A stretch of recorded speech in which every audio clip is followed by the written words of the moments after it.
You're all set. Hello, everyone. Thank you for coming to our event. This is, if you're new to Pre-Med Society, our event is a student organization that's here to help you on your path to medicine, whether it's understanding the fundamentals of the MCAT, whether it comes to better understanding admission requirements, getting better connected to medical professionals, med students, doctors, whatever it may be. We're kind of here to be that resource to you. And today we're hosting the importance of CASPer on your path to medicine, a very underrated topic when it comes to your journey to medicine. Some might find this useful, some might not, but I think everyone should at least be aware of what the CASPer test is. And we'll kind of get started here on the basics. I just wanted to remind everyone in attendance today will be getting a package from us. This package will contain, I believe it's 8 or 10 different scenarios that will be on the CASPer test. These were not written by us. These were found on various prep websites. So it's valid, it's legitimate, they're actual CASPer questions. You will, I is grateful, that's great. You will find these kinds of questions on the CASPer test officially. I would recommend using this as a study resource to test yourself if you are applying, if you are writing it this year. And just this, I know some of you are not pursuing medicine. This event isn't exclusive to medicine. Of course, it is geared towards people who are trying to enter medical school, but it's more, we will kind of cover exactly what the CASPer test is, regardless of what you're writing it for. And just as a reminder, please keep your microphones and webcams off, and we'll get started. So what is CASPer? CASPer is a computer-based assessment. It stands for computer-based assessment for sampling personal characteristics. It's an online situational judgment test that evaluates empathy, motivation, communication, ethics, collaboration, professionalism, problem solving, motivation, empathy, and various other factors. It's used as an admission requirement for various medical schools, professional schools, and various graduate programs as well, like nursing schools, for example. These situational judgment tests tend to determine behavioral tendencies. They assess how an individual will behave in a certain situation, and we'll kind of get more into what the scenarios look like. But they also kind of judges you on your knowledge instruction and how you evaluate certain questions. It's a new component. It's a fairly new component of the application steps. It was first introduced in 2015. I also forgot to mention, after this segment is over, we will have a Vanessa from Ottawa. I forgot her last name, but a medical student from Ottawa will be joining us to talk about how she found success on the CASPer test, and we'll have Dr. Brian MacPherson here to kind of help you get into those ethics questions. And we sent him some of the CASPer questions that you will have in your booklet. So if you want to kind of get an idea of how to answer those specifically, I'm sure he'd love to help you out there. So let's talk about the format. It's approximately 90 minutes, and that includes the introduction, which is just instructions, the 65 minutes of questions, and the optional 10-minute break at halfway point.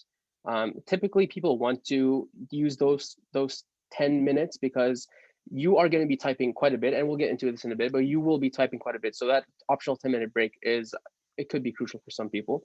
Now for the format, it's 12 scenarios. It'll be presented to you in the form of a written or video text. There are 3 questions for every scenario. So whether the text or whether the scenario is written in text or whether the scenario is shown to you in a video, you will have 3 questions and 5 minutes to answer all 3. So 5 minutes to answer all 3. Now you're probably thinking, oh my God, that sounds crazy. It is kind of crazy. This is definitely something you have to practice for. Definitely something you want to be better at when it comes to typing or when it comes to knowing how to make a quick response, because you only have 5 minutes for 3 questions. All sections are scored by different raters and not on grammar. So if there are spelling mistakes, and most people do have spelling mistakes, we have 5 minutes to respond to 3 questions. You're typing out of your mind, you're typing super fast. So these different raters, by the way, are independent human raters. So there are going to be different people judging you for every section. One rater can judge you on more than one section, and the people that are chosen to judge you on a section will pertain to the scenario itself. So if the scenario was related to education, then you'll have an educator rate you. If it was about policy, a policymaker, And if it's about demographics, if it was about, a marginalized group, then someone in a marginalized community someone from a marginalized community will be weighting you just to reflect the diversity of the patient population. Medical schools will not let you know your CASPer score. And this is, if you research this, this is definitely something that is quite a gripe from a lot of pre-meds and a lot of med students, is the fact that CASPer will not let you know how you did. They treat it in principle similar to an MMI style medical school interview, multi-mini interview. So they don't give you your results back, even though they claim it's a test. So some people can argue that it's more of like an interview, if you think about it, but I digress. How and when to take CASPer. So how to take CASPer. When you sign up to take CASPer, there will be a little, I forget what it's called. It's like a judgment test or some kind of test that makes sure that your computer is eligible. And when you sign up, you will have to show them your government issued photo ID, valid email address, a working webcam, and a working microphone. And then when you go to takecasper.com, that's when your computer's system requirements, the processor, whatever, will be evaluated to make sure that you can, in fact, do your CASPer test. It is on, I'm not sure if I mentioned this, it is done on your computer after you book a Take CASPer. You obviously, there's a certain time when you have to do it, but it will still be on your computer. You will not have to go into a testing site to do it. And when to take CASPer. And we'll get into the why in the next coming slides. But different schools have different distribution deadlines. So some schools may have an earlier application cycle or application date, and some schools may have a later application date. And because of that, they might have different times of when you need to have your CASPer test in. If you are looking for a certain school, I would recommend just looking into it and seeing when their specific deadline is. Deadlines in Ontario are typically during the fall semester. As far as what I've seen, what I've researched, it does seem to be around the fall semester, around September.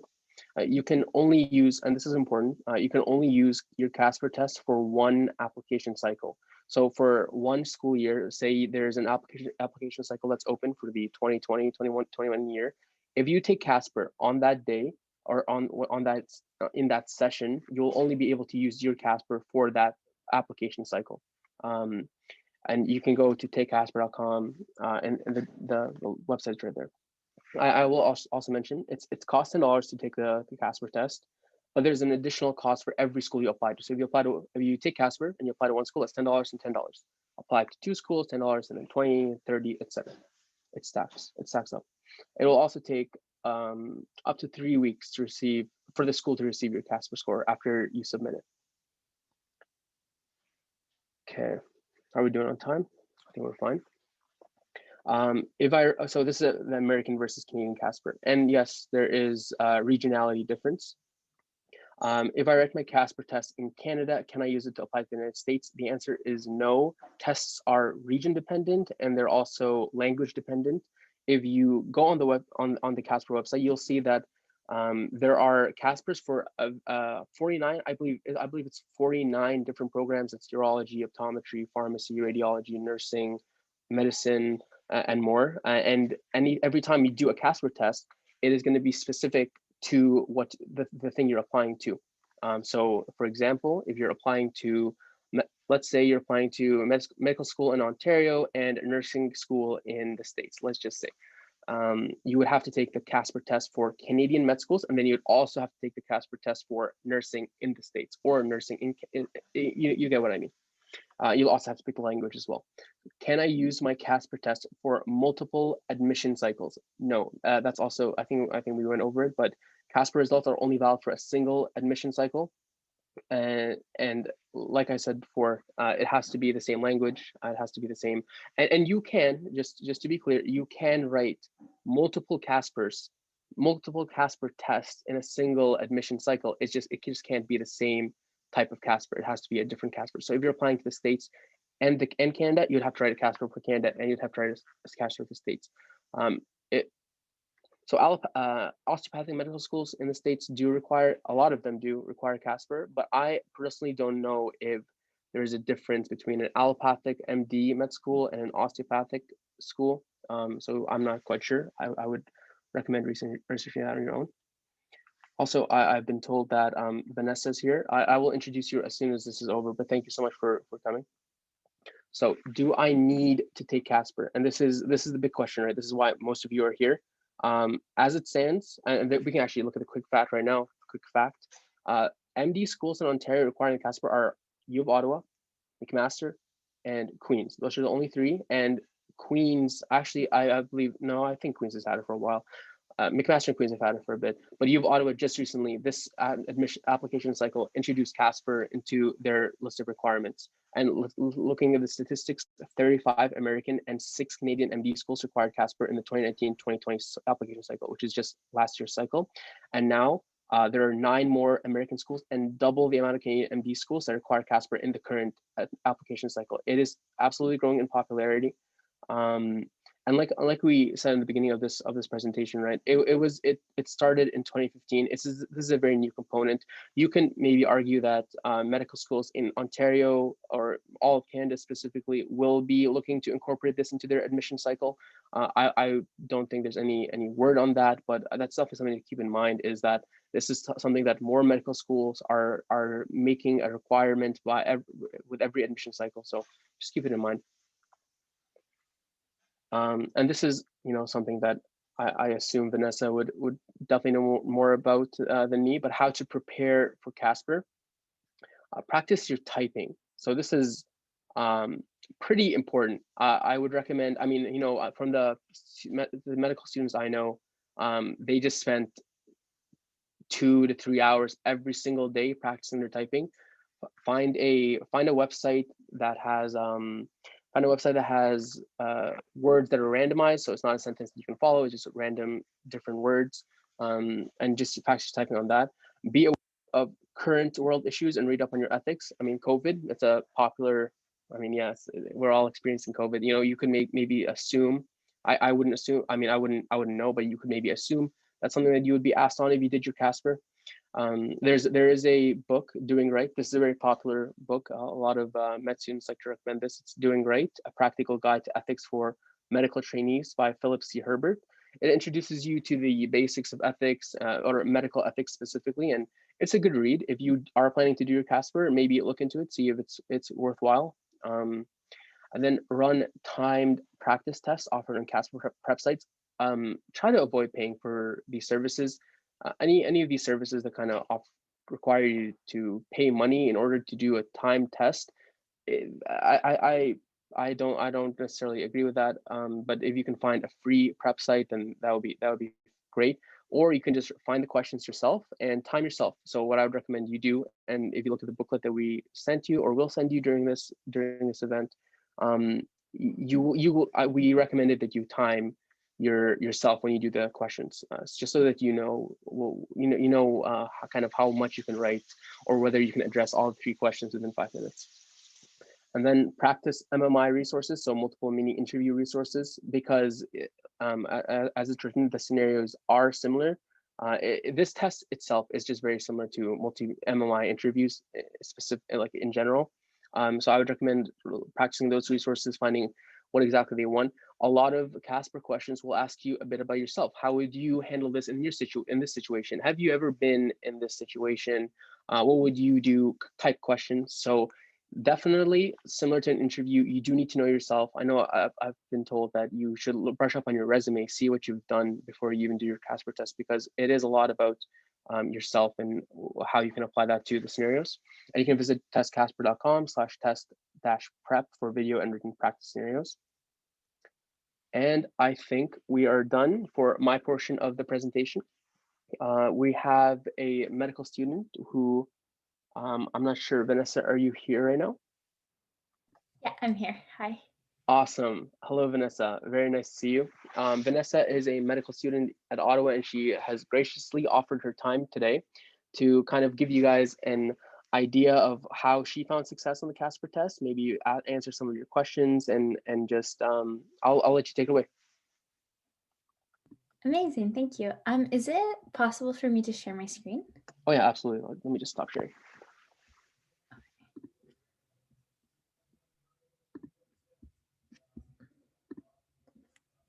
Okay.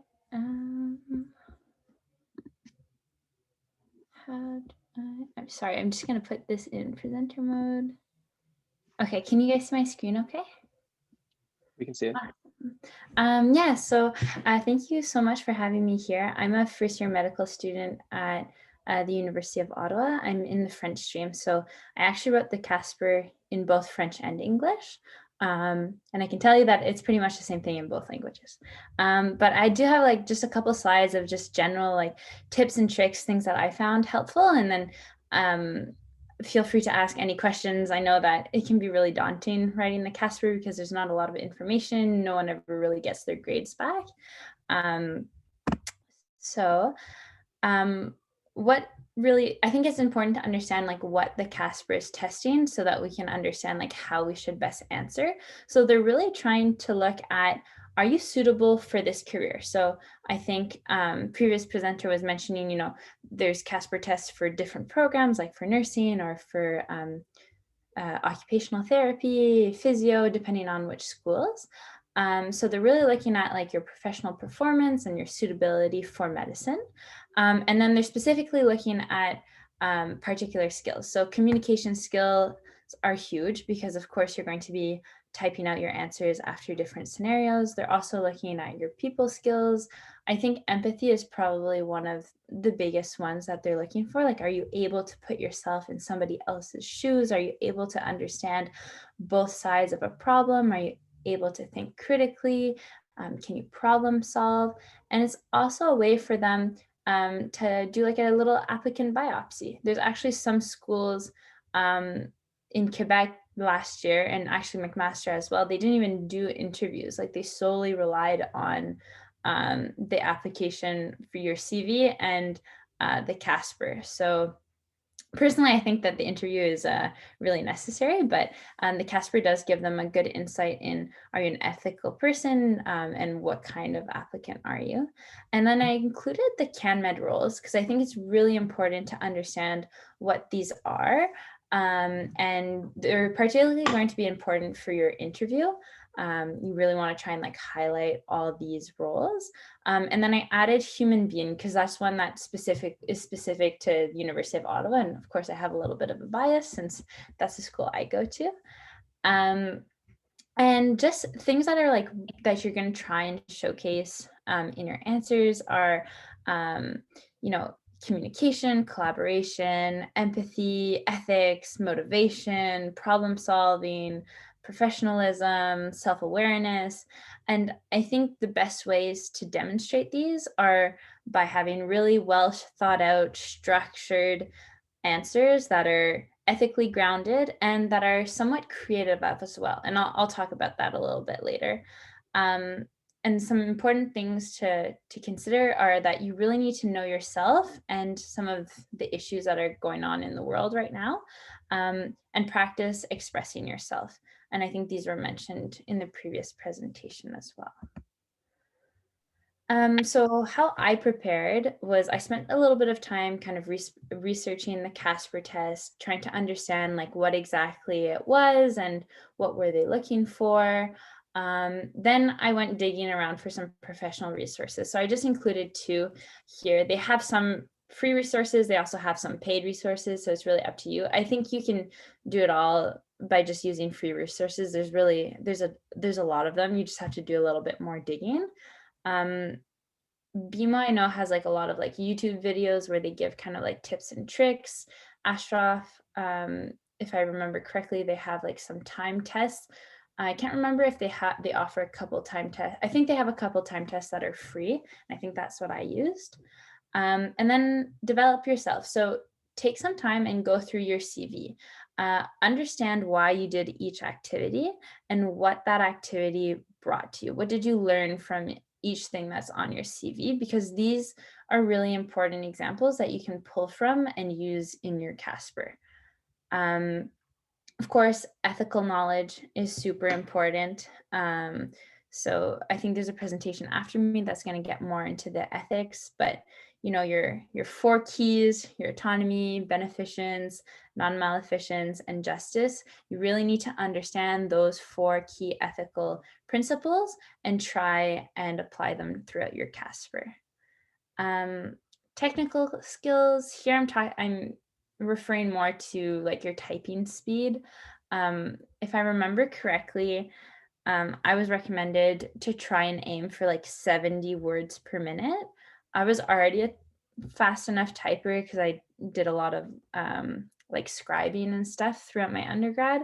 But if you do like a quick free like typing test online and you see like, oh my goodness, my typing speed is really slow, it's really easy to just practice that. You just have to put a little bit of time aside, which can be kind of difficult when you're in the middle of a ton of courses. So maybe this summer is probably a good time to start practicing that. You guys can go and look up like different sites. Like I think 10 Fast Fingers is a site. There's Good Typing. There's Power Typing as well, because that will be really helpful for the CASPer. And practice. So as much as you can, use MMI scenarios. If you can find some free tools online, just practice answering. The more you can practice answering scenarios, the better you'll be on test day. Some strategies that I used was, like I said, knowing what you're up against, knowing what they're looking for, and to practice answering questions quickly. So you're going to have 3 questions that you have to answer within 5 minutes, and you need to be realistic as like to what you can answer, because you might have like all these ideas and things you want to explore in your answer, but realistically you only have 5 minutes and you need to answer all 3 questions. Do not skip any questions. So you can skip, like you don't need to have any big introductions to your answers either. Like get straight to the point, and then aim to answer a question in a minute 30 seconds. That way you have like an extra kind of like 30-second leeway in that 5 minutes. So if you take like a little bit longer on a question, you're still safe. And try not to panic. And this is like a hard one, and I know it's like a really general rule, but you're gonna get questions that you have no idea how to answer. But I think something that's important to kind of keep in mind is that everybody else that's taking the test is probably having the same reaction. So your goal is just to try and have a cohesive answer that stands out. It doesn't have to be perfect, and you're really just trying to showcase who you are as a person and that you're an ethical person, that you can think critically. And then I included some of the like important skills that CASPer is looking for on this slide. So, whoops, can you guys still see my screen? Okay, sorry, I thought it disappeared for a second. And yeah, so how to really like answer these questions. One, you'll get the scenario. It'll either be written or there'll be a video scenario. And then you want to take like 30 seconds to just read all the questions and then to think about your answer. This is going to help you be more structured in the way you tackle your response. And some key things to think about are, what are the key concepts and issues in that this question is testing me on? So is this an ethical question? Is this a more personal question? Are they trying to see if I'm empathetic? Are they trying to see my critical reasoning? So trying to kind of understand like, okay, why are they asking me these questions? And what skills are the evaluators assessing? And then something else to try and keep in mind is what emotions are present. So in the videos, try and think critically about, okay, these people are saying this and this, but what's the underlying message? What emotions can I perceive? Because your people skills are super important in medicine. So if you're able to showcase that through your answers, then that's going to help you a lot. And of course, what are the pros and cons?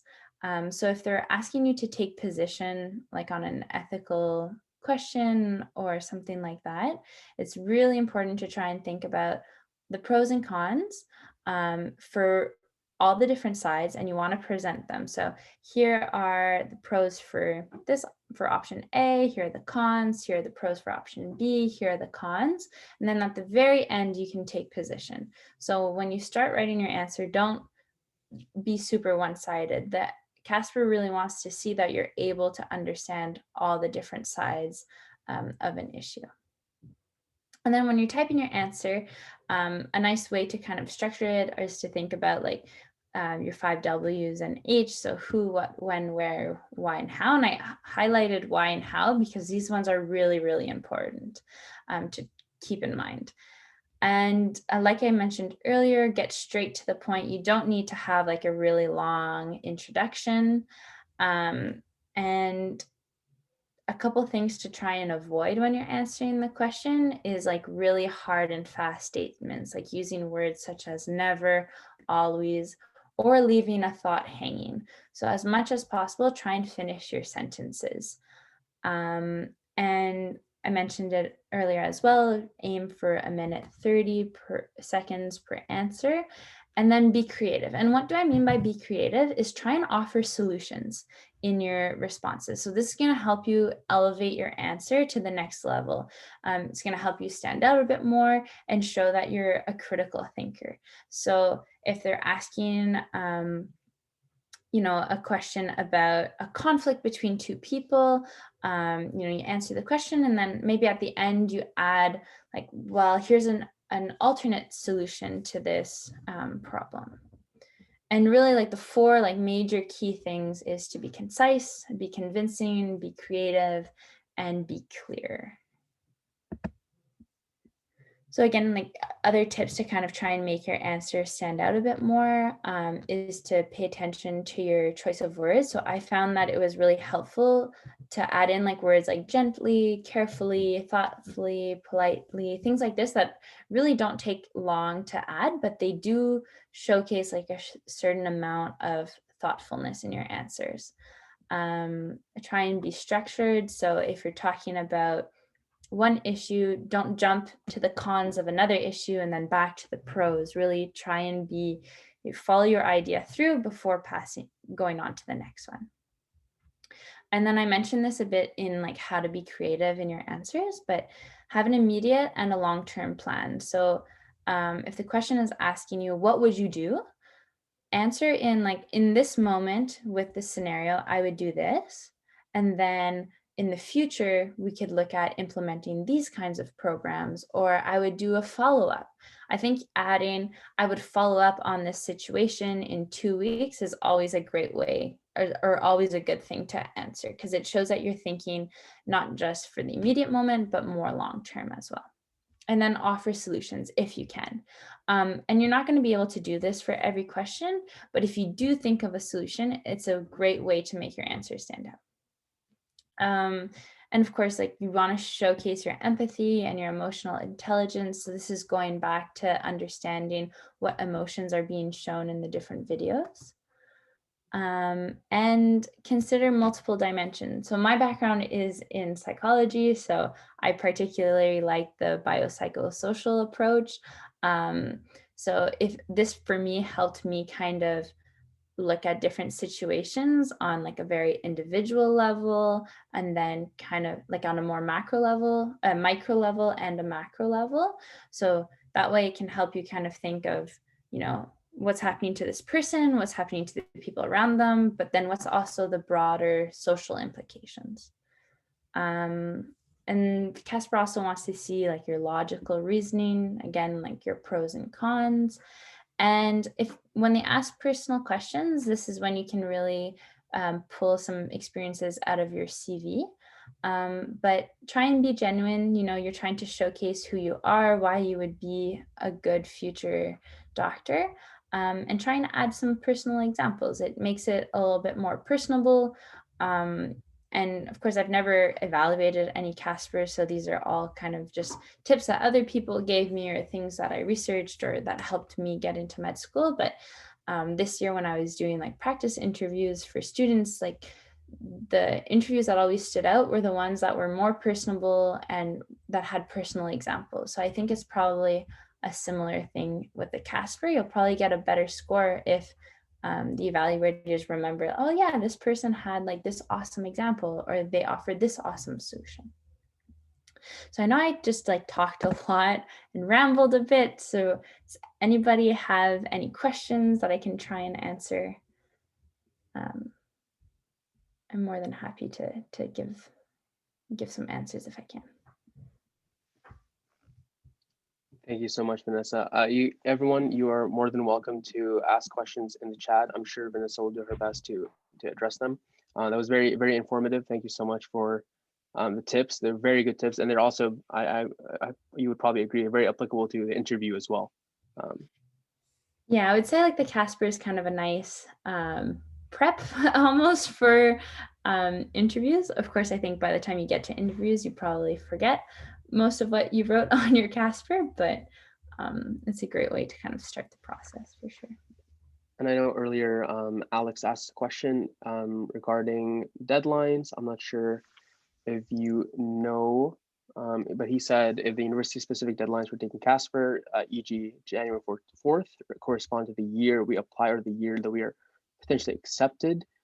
So it goes with, if you're applying within Ontario, it'll kind of go with your OMSAS application. So when you make your account, they'll kind of, I think there'll be information on like your deadlines to submit CASPer, and then usually people write them in October. I think that's what I did.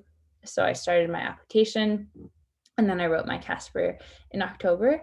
I also applied out east. If you're applying to like Dalhousie or other schools, their applications are due a lot earlier, so your you'll be writing your CASPer much earlier. And then if you're applying in more than one language, you have to write your CASPer in both languages. So I wrote mine in both English and French. I don't know if that answers your question. I also had a question. She said, what would be the biggest tip for avoiding last minute jitters before taking the CASPer? Oh, full disclosure, I actually wrote my CASPer while I was on a trip in BC. So I think just practicing a few times, like doing some practice tests if you can, practicing questions. That way you feel prepared. And I kept repeating to myself, you know what, I just have to show that I know I'm an ethical person. I know that I can think critically. So this is what I have to showcase. Yeah, I'm somebody who gets like super nervous before tests. So I found that honestly being away, I'm a rock climber, so I was rock climbing most of the day before writing my test. That was super helpful, kind of got my mind off of things. So if you can do something fun before writing it, kind of puts you like in a good headspace, I think, before going into the test.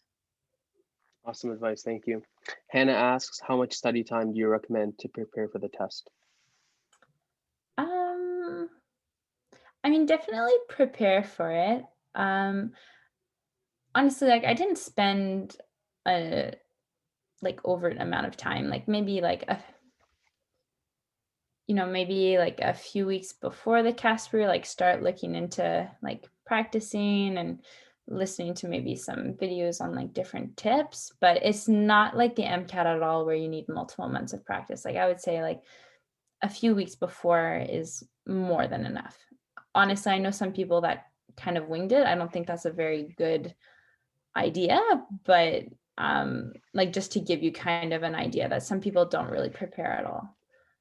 Yeah, it's more like a milestone thing, right? Like, am I good? Am I comfortable with typing? Okay, check that off the list. Less thing to worry about now. Am I an ethical person? Like you said, do I know how to write that down? I got that down. Okay. I mean, maybe if you're in a case where you're like, oh, I'm a super ethical person and my typing speed is amazing, I'll just wing it. Yeah, I think for me, honestly, like the biggest thing was doing a couple of like some practice questions, and then going back through the practice questions and looking at them like critically and trying to see like, okay, how could I have like elevated my answer to the next level? Like, what could I have added to make this stand out more? Like, was there a solution I could have added? Did I miss some important key concepts? And then that's kind of all I did, honestly. Awesome advice. So I think Dr. Brian MacPherson is in the chat. So I think he wants to start his presentation soon, and we'll introduce him in a second. But Vanessa, thank you so much for taking the time out of your day to come to our event. Would it be okay with you if you left your email in the chat, just in case someone had any last minute questions to ask you? Yeah, definitely. I'll put my email in. Honestly, I'm more than happy to answer any questions you folks might have about CASPer, or even interviews or applying to U Ottawa, because that's where I am. So really don't be shy. A lot of people help me out to get into med school, so I'm always happy to help other people. Thank you so much, Vanessa. And we will be introducing Dr. Brian MacPherson here shortly. Dr. MacPherson, are you with us?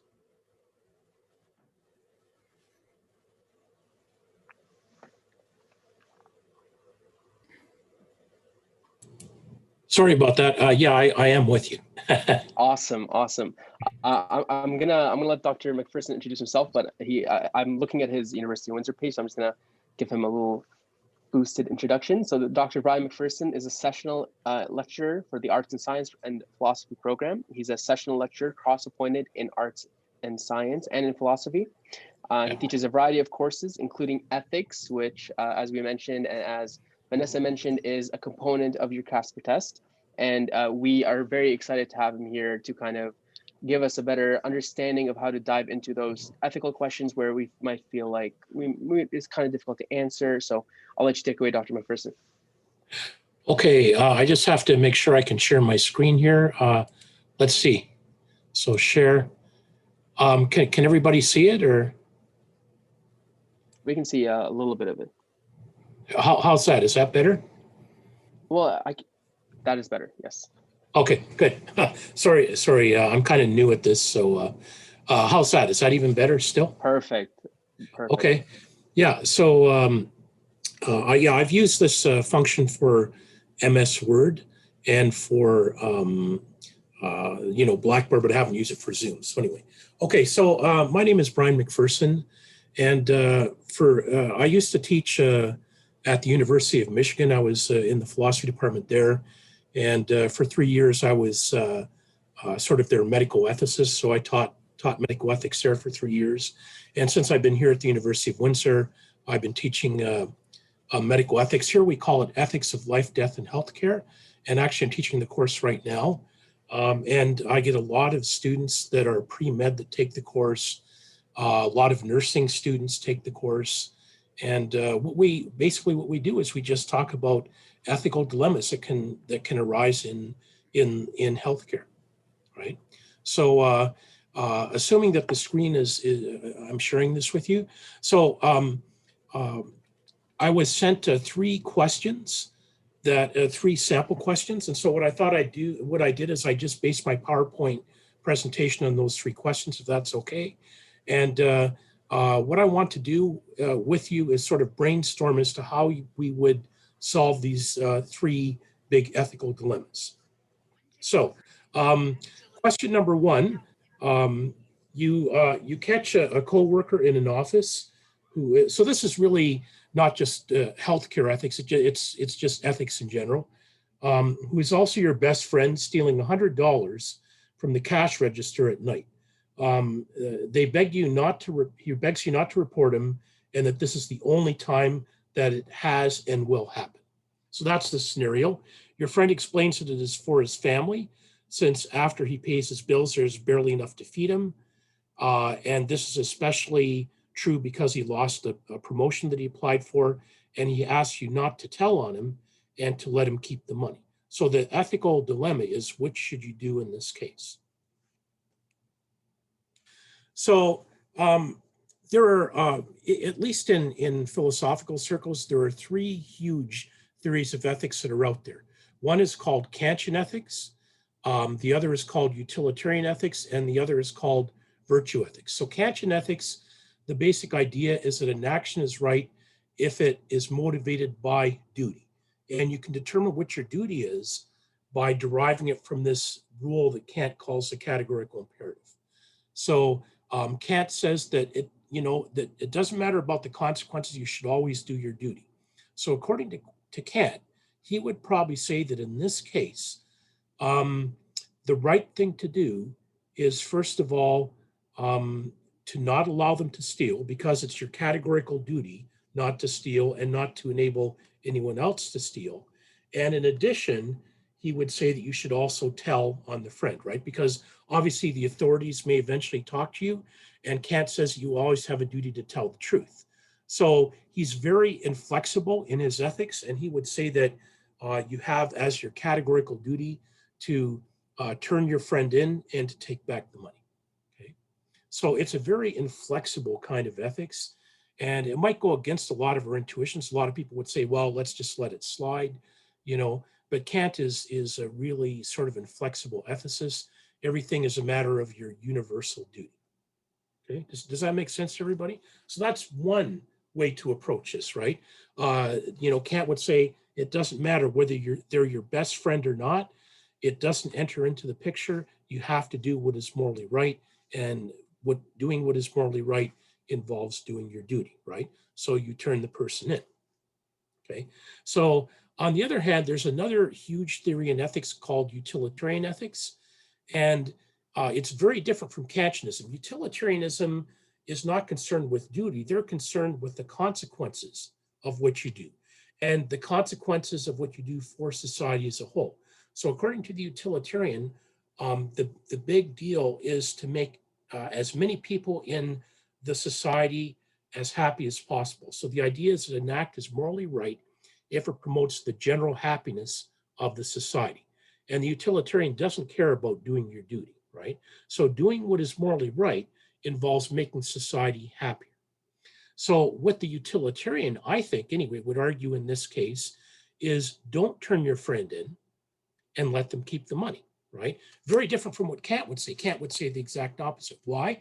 Because if you turn your friend in, they will get arrested, they will lose their job, their family will starve.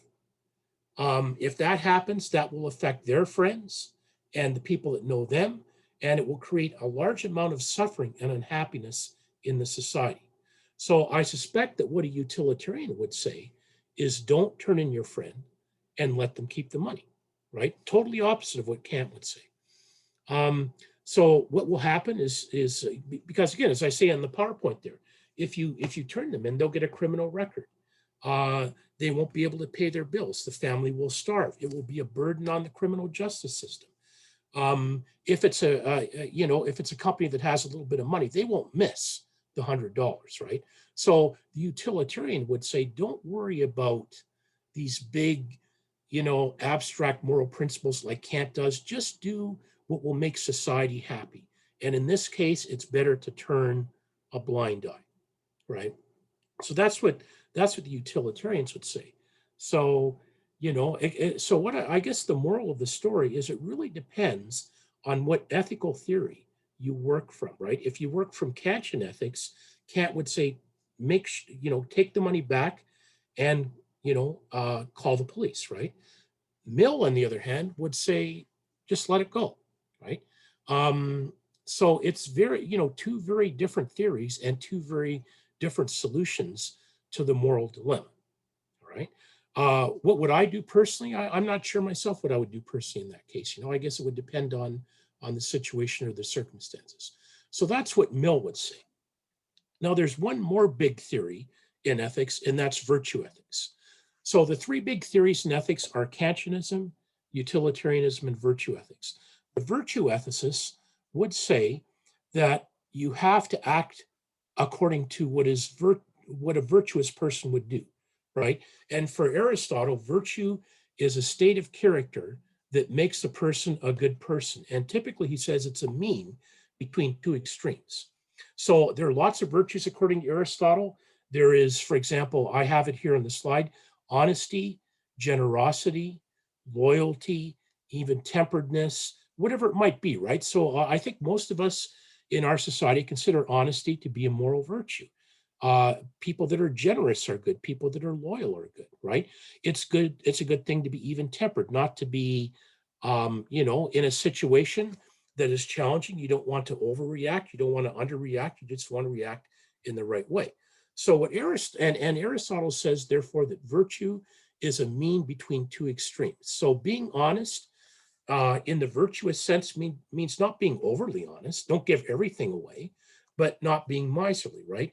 Being generous, for generous. Being honest means don't say everything that's true, but don't lie, right? It's somewhere in between. And the same thing with loyalty. So here's what I think Aristotle would say, the virtue ethicists. They would say that in this case, you should be loyal to your friend. Because remember that part of the scenario here is that this is your best friend, right? And so that's, for Aristotle, that's going to enter in to what you decide to do ethically. For the other two theories, for Kantianism and utilitarianism, whether or not they're your friend doesn't really enter into the ethical decision, right? So those two theories are that we say that they assume what is called the disinterested moral stance. In other words, they don't care about your own personal interests or your relationships with others. All that matters is, in the case of the utilitarian, that you make society happy. All that matters in the case of Kant is that you do the right thing in terms of your duty. But the Aristotle would say, no, what's important here, the important part of your decision is that you are their friend. And he says a really important virtue is being loyal to your friends, right? So what would you do in this case? So Aristotle would say, well, you don't want to be pathologically loyal, because someone that's pathologically loyal would just let them get away with it and not do anything, right? So he says that would be the wrong thing. You don't want to be disloyal and just turn them in right away. So Aristotle would say, let's try the golden mean. Here's what you should do. And that should be in the next slide. He says a loyal friend may do any of the following, right? One possibility, he would say, is put the money back and lend your friend the $100. So, Kant would say, turn him in and call the police. The utilitarian would say, just let it go. Aristotle would say it's somewhere in between those two extremes, right? Put the money back and then lend your friend the $100. That's one possibility. Or what you could do is help your friend find a second job. A lot of people these days moonlight, right? They have 2 and 3 jobs, and then put the money back. And that way they can feed their families and they haven't stolen. Or another possibility is tomorrow, right? Go to your boss and see if you can get your friend the promotion, right? So Aristotle would say you should be loyal to your friend, but not to a pathological degree where you let them commit a crime. Make sure that, put the money back, but then help them to find a way to feed their family, right? So that would be a more constructive approach. So those are the three major solutions that would be proposed in philosophical ethics, right? Vis-a-vis virtue ethics, Kantian ethics, and utilitarian ethics, all right? So I'm not saying that any of these solutions are the correct solutions. I'm just saying that when you're trying to make an ethical decision, it's always good to look at it from several different perspectives. Don't just don't just act, think about it, deliberate, think about, different theories of ethics, or think about different ethical perspectives, and don't just jump into it, right? So, so Aristotle would say, let's do something kind of in between what Kant would say and what the utilitarian would say, right? And that way, again, it's what Aristotle would call the golden mean. Okay, is that fair? So that's how I would approach answering that question, right? If I had to make the ethical decision, I would sort of consider different ethical theories, different perspectives before I did anything, right? Don't just make the decision blindly. Now, this question relates more to medical ethics. It relates more to those of you that want to be doctors, or it also applies to people that want to go into nursing or any kind of healthcare related profession, right? So question number 2 is COVID-19 is an infectious disease that has quickly taken over the world. So we all know that. We've all lived through it, right? And we will not really be able to return to normal lives until we find a vaccine. Well, once a vaccine is found, what do we do, right? The thing is that typically, you know yourself in Canada, we've had a terrible time trying to secure different kinds of vaccines because of supply shortages. One problem in Canada is that we don't manufacture the vaccine, right? So what do you do in that case? Well, I'm as you know, our governments have in fact been prioritizing. And the question is, how should this priority list be determined?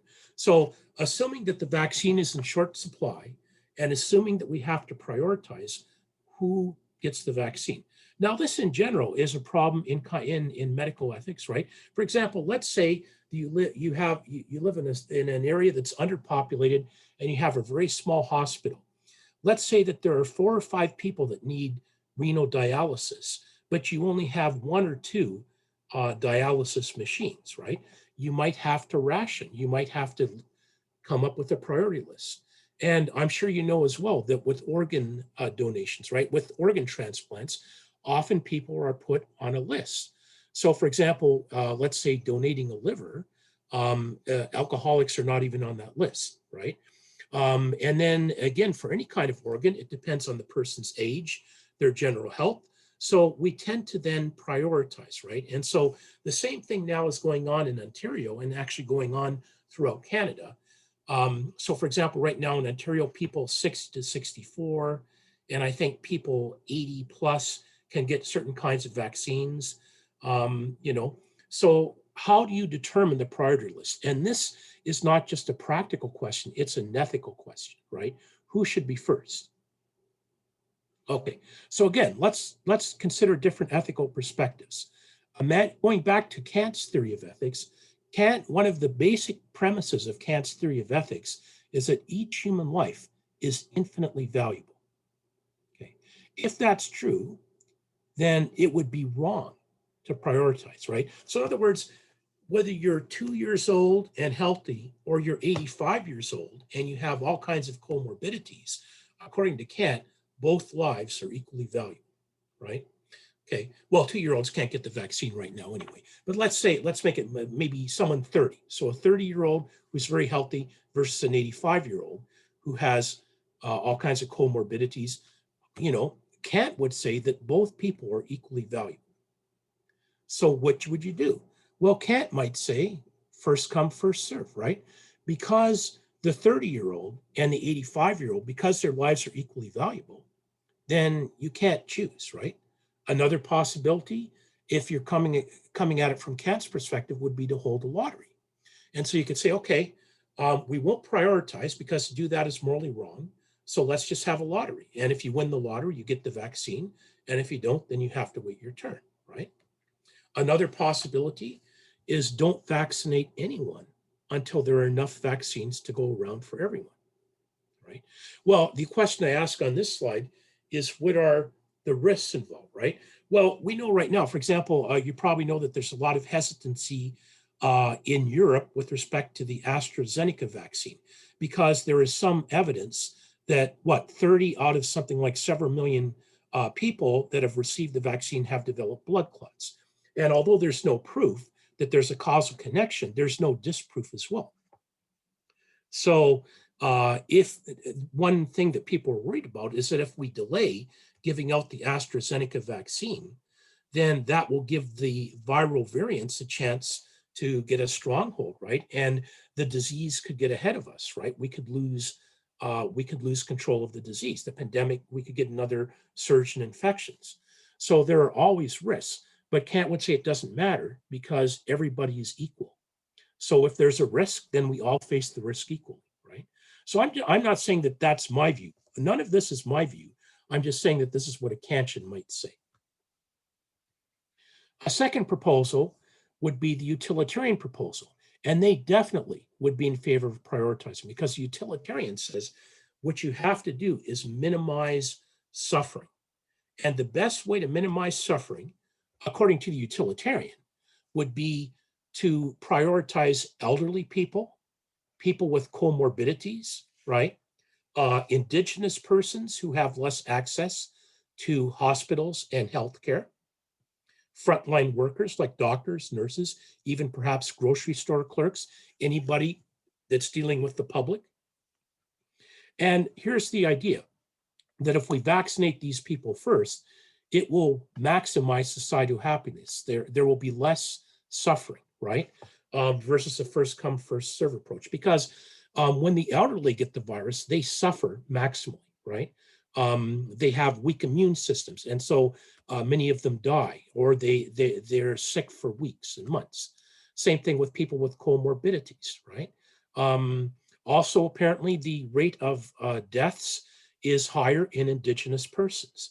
Frontline workers, right? If the doctor gets sick, who's going to look after the patient, right? So the idea then is that utilitarian would say you want to give the vaccines in such a way to minimize suffering in the society. So basically then what we see in Ontario, right? For example, right now in Ontario, frontline workers, doctors and nurses, um, uh, people that are working with the elderly in nursing homes, they're the ones that are first on the list, right? Then below that will be the people in nursing homes, people in prisons, the very elderly, because these are the people that suffer the most, right? So essentially, I would say that the prioritization in Ontario, at least, is following a utilitarian ethical principle. Here's another proposal. This is from, I haven't mentioned this, and there's another perspective in ethics called the rights-based perspective. And one could argue that every single human being has a right to life. Okay, so if you look at the United Nations Declaration of Universal Human Rights, it says that every individual on the planet has a right to life. If that's true, then some might argue that it's wrong to prioritize, because my right to life or your right to life is the same thing as anybody else's right to life. So then how can you have a prioritization list, right? Same thing in general for things like organ transplants or access to dialysis or whatever it might be, right? On this proposal, we all have the same right to life, and the right to life cannot be compromised. So someone that took this approach might say, try to vaccinate everyone, okay? Even with shortages, how do you do that? Well, one proposal that's already been made in Ontario is delay the second dose, right? So for example, with AstraZeneca, typically the second dose occurs between 4 to 12 weeks. But some people might say, well, let's wait 6 months, and that way we can vaccinate everybody, all right? So that might be one approach. Approve more kinds of vaccines more quickly. So for example, in Canada, I believe there are 4 or 5 vaccines that have been approved. So we have AstraZeneca, we have the Moderna, we have the Pfizer vaccine. There's another one out there too, I think. There's at least 4 or 5 that have been approved, right? Okay, well, maybe Health Canada is being too slow. What if Health Canada approved 10 vaccines? Then there would be no problem with supply and everybody could get vaccinated, right? So another proposal is don't prioritize, rather ensure that everyone gets vaccinated, right? And these are some possible ways that you could approach that, okay? So what I'm arguing is that if you think outside of the box, maybe we don't have to prioritize, right? Maybe there are other things we can do. Why is it that Health Canada takes weeks and months to approve a vaccine? Why can't they approve it, in a week, right? Because given the emergency. So I'm just saying that's another perspective. None of this is necessarily my own view, but I'm just putting it out there as perspectives. Okay. Here's another proposal: ration the vaccine. Okay, that's kind of what we're doing now, right? Very famous bioethicist called Daniel Callahan. And he's argued that scarce medical resources should be rationed. So would it be on the basis of health, on age, and of course, so this is kind of like what the utilitarian would say, right? That you should prioritize, you should ration. But then the question is, who decides? Who is to say that I should get the vaccine before any of you get the vaccine, or vice versa, right? So, but that is another approach. And this has been argued by Daniel Callahan. What he's argued is he thinks that rationing should be age-based and so on, right? So he thinks that because of the skyrocketing costs of healthcare, because of the shortage of medical technology and treatments, his argument has been that there should be a rationing of healthcare. So he would argue that the vaccine should in fact be rationed, okay? So again, these are all different approaches to how to answer that question. The final question I wanted to discuss with you today is question 3. So again, these were sent to me, right? You are a physician and one of your patients becomes unconscious and requires a blood transfusion. However, you learn that she is a Jehovah's Witness. And maybe they didn't tell you personally, but you heard that they expressed prior wishes not to have transfusions under any circumstance, right? So I'm sure you've heard of this scenario before. Even another possibility is, what about a small child, maybe a 10-year-old child, needs a blood transfusion? and the parents are Jehovah's Witnesses, right? That's an even more serious ethical problem, because then who should decide? Is it the guardians that should decide, or should the state step in and make the decision, right? That's an even more serious ethical problem than the one we're looking at right now. So let's say you're the physician, you're the attending physician. What are your options in this situation, and what would you do as her physician? Okay. So again, I'm going to look at this question from a number of ethical perspectives. Here's proposal one. According to the Hippocratic Oath, the physician has a duty not to dispense deadly drugs. All right.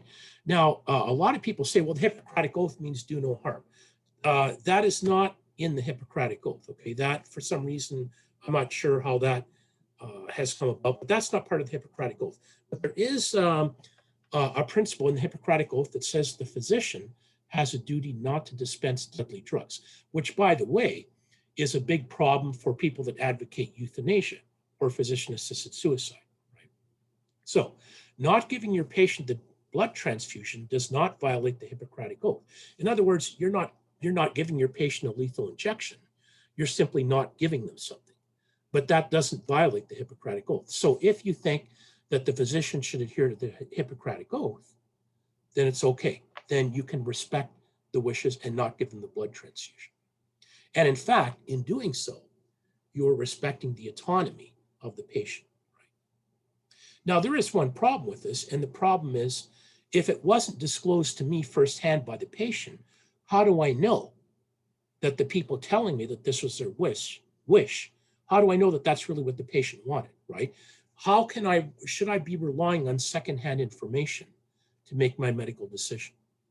Right? That's one problem with that. Here's a second proposal. One could argue that the moral core of medicine is to preserve human life. Therefore, your duty as a physician is to keep your patients healthy, alive, and well, right? That's what medicine is all about. The physician as a healer. Right? If you don't give your patient the blood transfusion, the patient will die. In that case, one could argue that you're violating the moral core of medicine, right? And you're violating your duties to the physician, or rather to the patient as their physician, right? So in other words, from the point of view of regarding yourself as a healer, you could argue that it doesn't matter whether the patient wants the transfusion or not. My duty is to save their life, right? And of course, this relates to the ethical principle of the sanctity of human life. So a lot of people, and again, this is a big problem with euthanasia, right? With a lot of people, like a bioethicist like Margaret Somerville has argued that euthanasia goes against the core of medicine. It goes against the duty of the physician to preserve human life. It goes against the dignity of the patient. I'm not saying that those are my views, but this is another, but all of this also relates to euthanasia.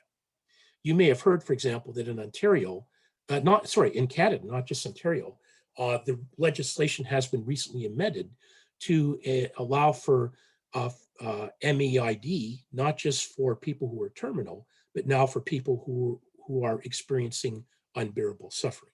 Right? Proposal 3. One could argue that the autonomy and the informed consent of the patient is of tantamount importance in medical practice. So the idea being that if I don't respect my patient's wishes and I give them the transfusion, I'm violating their autonomy. And one could also argue, for example, there's a famous bioethicist by the name of Dan Brock, who's argued that the moral code of medicine is to respect the autonomy of the patient. Okay. And in that case, I might say, well, if that's what the patient wanted, then I have to respect their wish. But again, that's a little murky. If you look at it from a legal perspective, you could get into hot water, right? Because how do you know that that really was the wish of the patient? And even if the patient told you directly, but it wasn't recorded, you could always be second guessed or questioned, right? Because at least from a legal perspective, the patient simply telling you is not sufficient, right? You would need it in a living will. And so, in other words, there would have to be a living will or a power of attorney. And only in that case. So what you might argue is just from a legal perspective, not just an ethical perspective, If you don't have a record that that is what the patient wants, then you would not be able to respect their wishes. And of course, you also have to determine whether the patient is of sound mind.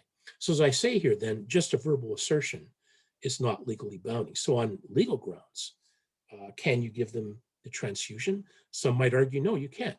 And I know, for example, this is a long time ago, but I knew some physicians at the University of Toronto, and basically they treated medical ethics as more legal from a legal perspective, right? And so they said, what is ethical is what is legal. And so what I'm saying is that another perspective on this, you could adopt a legal perspective and say that I can only respect the patient's wishes if it's legally binding. Of course, an even bigger problem is, let's say it's a child, right? Then what do you do in that case? Well, maybe the patients, or rather the parents don't want the child to have the transfusion. What if the child wants a transfusion? Then what do you do in that case? Because the child can't give informed consent because they're too young. So you have the child's dissent, but you have the parent's consent. So what takes priority, right? So there are a lot of murky problems that happen in medical ethics. A fourth proposal: if you are morally conflicted, let's say, and you feel that no matter what you decide, it won't be right, your best bet in that case is to bring the case to an ethics committee. Don't second guess yourself, right? And the ethics committee might help. In other words, it's the same thing with physician-assisted suicide, right? To my knowledge, in Canada, and it's certainly this way in Holland, you can't, it's the decision to have MEID or PAS is not simply the decision of the patient and the physician or nurse practitioner. It also must go to an ethics committee, right? So another way to approach this is go to an ethics committee if you don't feel that you yourself can make the decision. Okay. Okay. So I think that's it for my PowerPoint. And so if anybody has any questions, I'd be happy to answer any questions. I want to say thank you, Dr. MacPherson. This is very important, as I'm sure some of you who are about to write your CASPer know that this is important to get a basic understanding of. I very much appreciate that you talked about legality, because I'm assuming that would definitely come up in some scenarios, but just understanding the basic concepts of ethical principles that could be applied on the questions you receive, very, very informative. I just appreciate you. Thank you so much. If anyone had, for sure, if anyone had any questions for Dr. MacPherson, I'll leave it. I'll open the floor. He can look in the chat and see if there's anyone that has any questions about the presentation or anything he may have talked about.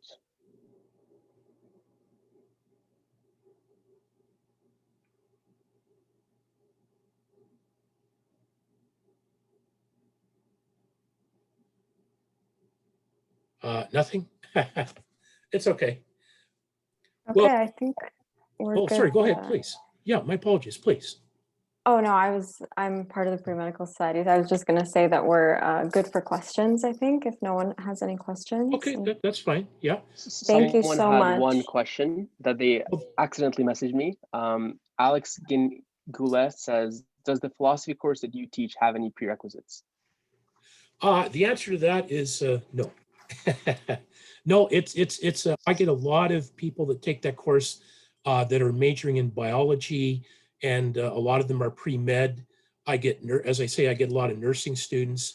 It's a very popular course with that crowd, and there are no prerequisites. So when I teach that course, I teach ethics from scratch. So I don't assume that anybody knows any philosophy or any ethics. So the first couple of weeks of the course is all introduction. And so typically we teach that at least once a year, and I will be teaching it this summer as well. So it's a good course. I think students get a lot out of it. And so no prerequisites. Okay, so we actually do have a couple questions. Oh, sure, no worries. Yeah. Julia says, well, we have access to the presentations. We record all of our events. So just as a side note, we'll be posting that soon.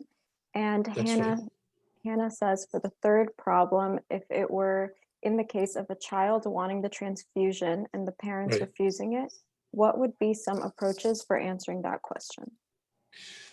Well, one approach is what is known as proxy consent.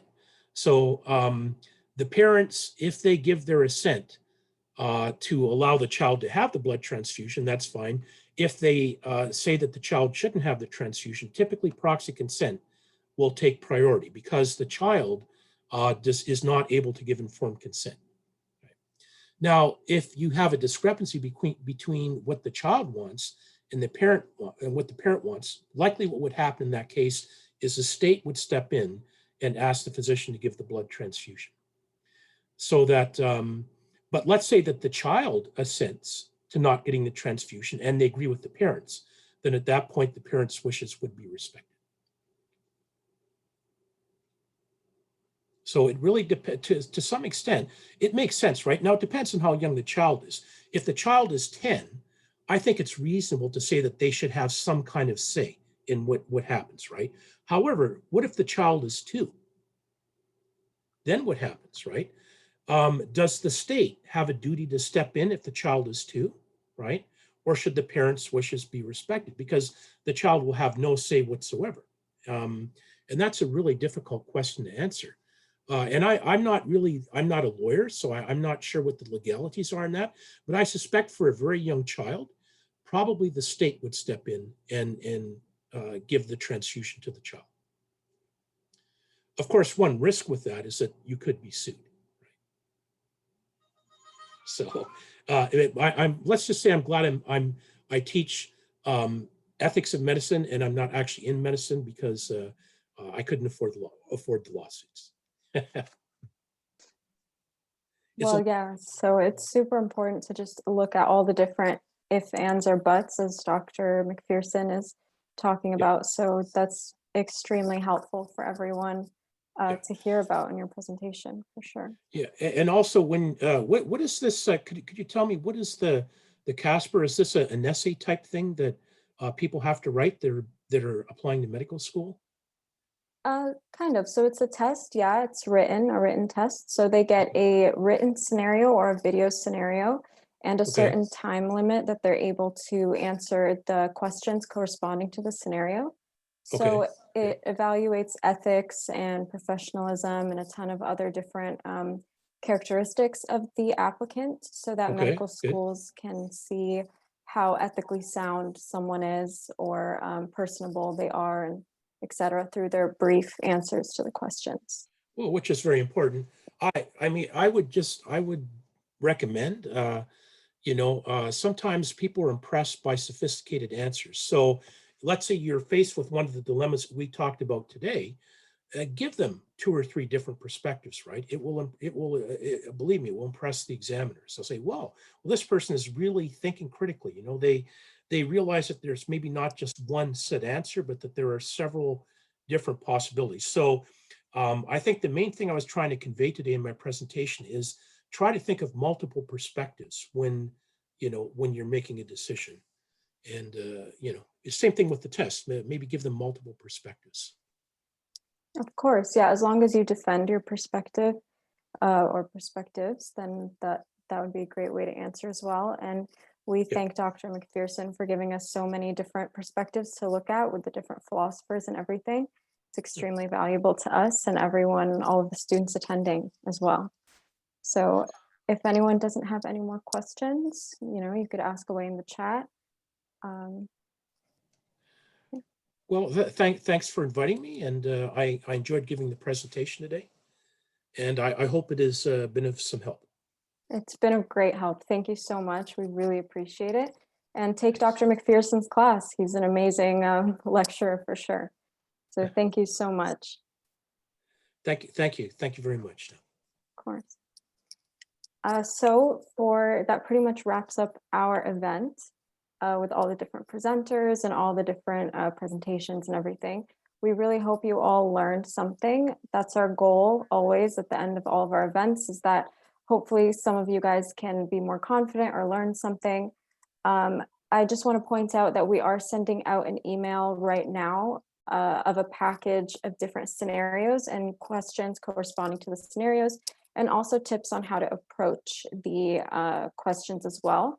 These are all very credible resources that we found the scenarios from, so they should be pretty accurate.